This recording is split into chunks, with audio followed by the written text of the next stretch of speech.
ფინეთის საგარეო საქმეთა მინისტრთან გაუქმებულ შეხვედრაზე ისაუბრა პრემიერმა პირველ ერთხის გადაცემაში დღის თემა.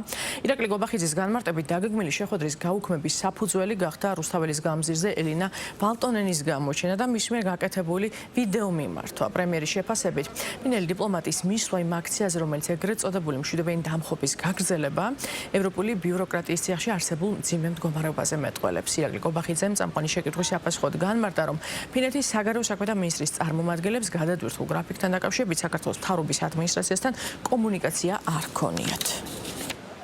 რეალურად თქვენ ნახეთ, რომ ჩვენ ჩვეულებრივად ჩავნიშნეთ შეხვედრა ფინეთის საგარეო საქმეთა მინისტრთან, რომელიც იმავდროულად ითავსებდა EUTOS თავმჯდომარის პოზიციას. ეს შეხვედრა იყო დაგეგმილი. ველოდებოდით შეხვედრას და რა თქმა უნდა გვექნებოდა საუბარი ყველა თემასთან დაკავშირებით, კითხვები თუ ექნებოდათ, გაეცემოდა რა თქმა უნდა კითხვებს პასუხი, თუმცა გუშინდელ საღამოს შეიცვალა ყველაფერი. რეალურად ეს ქალბატონი მივიდა კანონსაწინააღმდეგო აქციაზე. რა თქმა უნდა, ჩვენ მაშინვე მივიღეთ გადაწყვეტილება ამ შეხვედრის გაუქმების თაობაზე. დაკავშირდათ მისგან ვინმე რომ გადატვირთული გრაფიკის გამო ვერ შეგხვდებოდათ?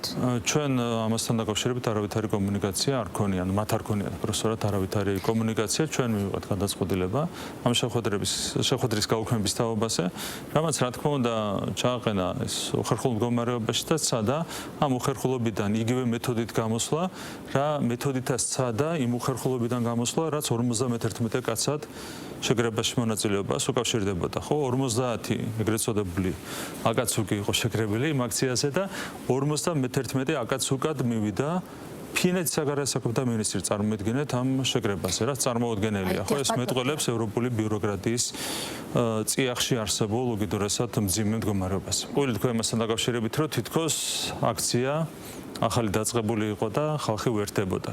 ხალხმა ძალიან კარგად იცის და მანაც ძალიან კარგად იცოდა, რომ პიკზე იყო პირიქით აქცია და არაფერი არ შემატებოდა. შემატებია ამ აქციას მას შემდეგ, მაგრამ ეს არის მართლა შემაშფოთებელი. კატასტროფაა, როდესაც ევროპელი ლიდერები ხა მაინც არის ფინეთი არ არის ხა ასე ვთქვათ ყველაზე დიდი ქვეყანა ევროკავშირში, მაგრამ არის ევროკავშირის წევრი ერთ-ერთი ქვეყანა და მისი საგარეო საქმეთა მინისტრი კადრულობს ასეთ ყულს, ხო, ცრუბენდელობას.